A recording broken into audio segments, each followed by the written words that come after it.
Hey everyone, my name's Stephen Titchener, and in last week's video we spoke about how to create the perfect brand name.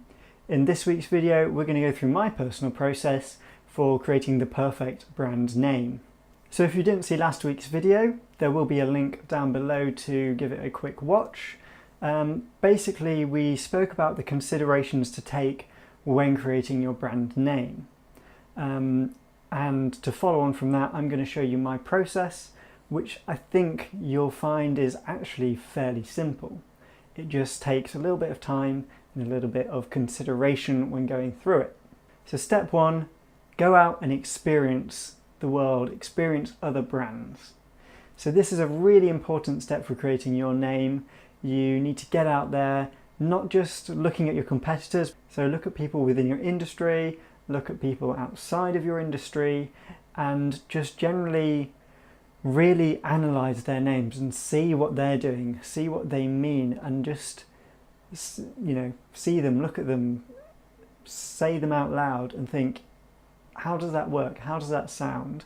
Does it sound authoritative to me? Does it sound simple, fun, engaging? What is it that they're representing in that name? So the next step is to create a brand strategy. So this really should come before you start looking into your names at all. So before you start thinking of names yourself. What the brand strategy does is it tells you who your customers are, where they are, and it starts to look at what your product or service does. So make sure you're answering a few questions straight at the beginning of your strategy. You don't need to go into loads and loads of detail, but you need to have a basic outline of who you are, what you do, and why you do it. A few questions to answer yourself would be, what's your offer? What do you do as a company? How will that evolve eventually? So are you starting with a t-shirt company to start with? Are you then going to move on to trousers? Are you going to move on to shirts, hats, all other apparel? So you need to start thinking of that when coming up with your branding and your name.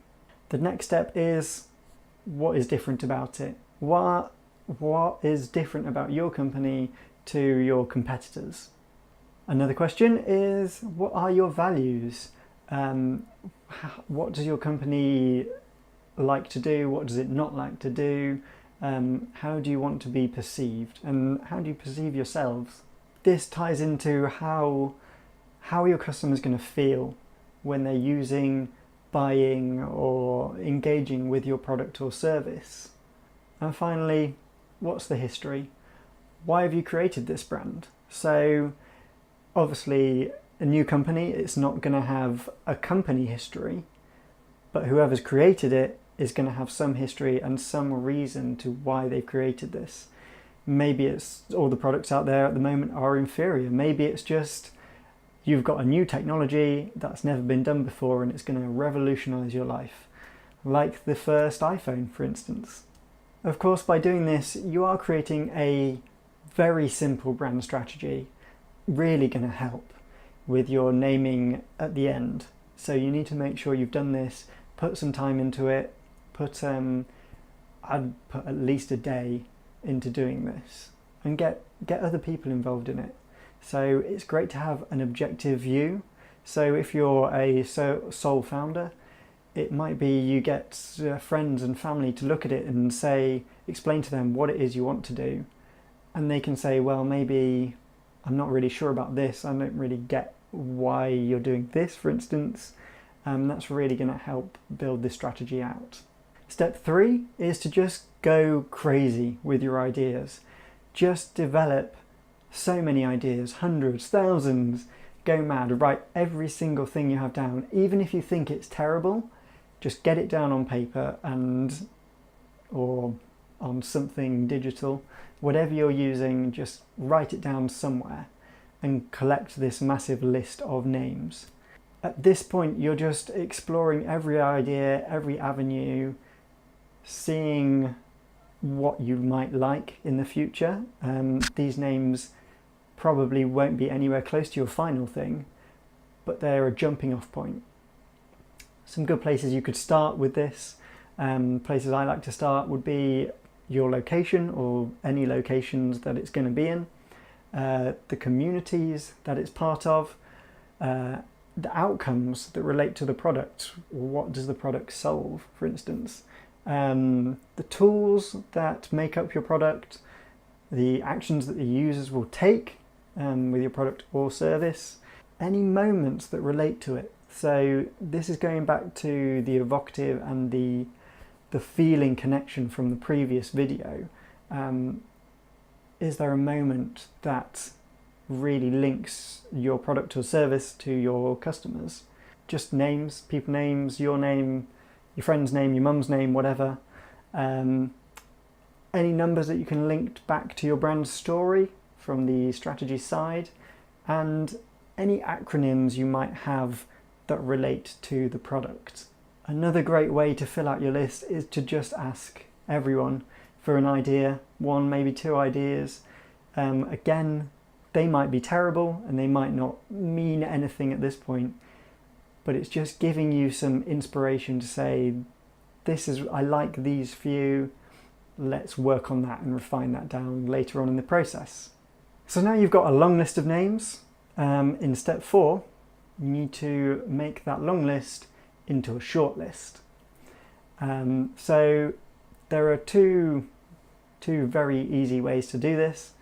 The first way is to do an availability check. Has someone used that name before?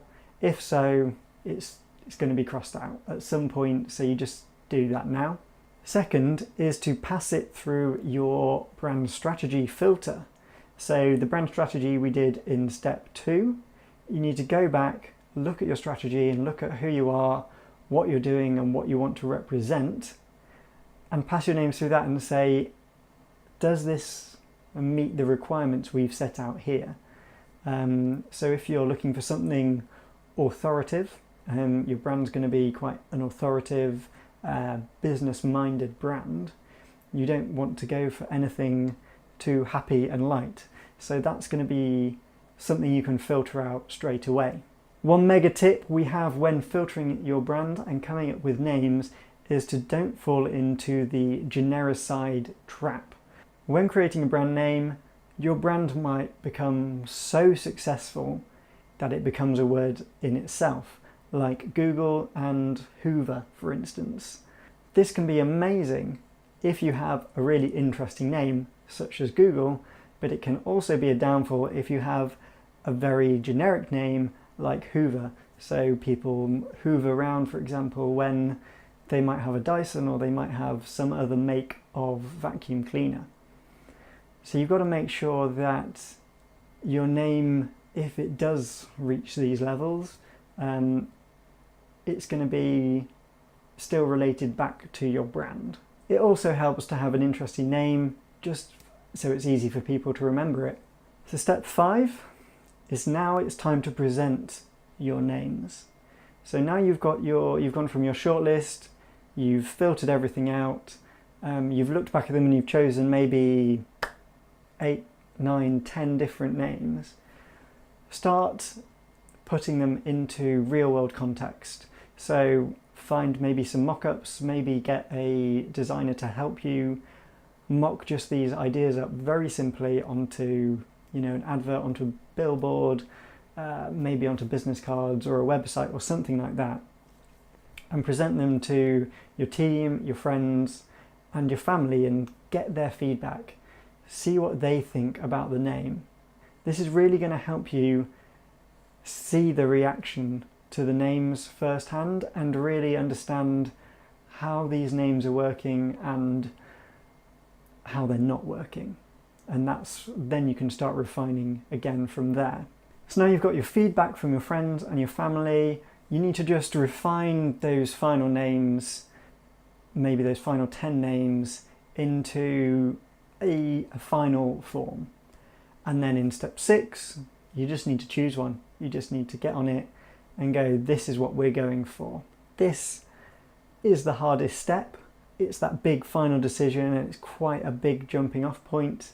But at this point, you've gone through all the steps to choose these final names, that anyone you choose should really be quite an interesting and good name for your company. But ultimately, as we mentioned in the previous video, just choose one of those names that you think feels right. There's no right or wrong answer for a brand name. Just make sure that you like it and that it represents what you do, and everything else will fall into place from that. Finally, step 7, register it with everywhere. Maybe trademark it if it's quite an interesting and more abstract name. Buy the URLs and start looking at building it out into everything you do. And this is actually the start of your brand. And it's what we call the brand world. So it's everything that involves your brand. So it's name, colours, tone of voice, values, everything. And now you've got a name. It sounds simple, and I think it's something that everyone can at least start trying to do. But if you do need any professional advice, feel free to get in touch and I will help where I can. If you liked this video and you'd like to hear more from me, please don't forget to subscribe, like the video, notifications, share it to everyone.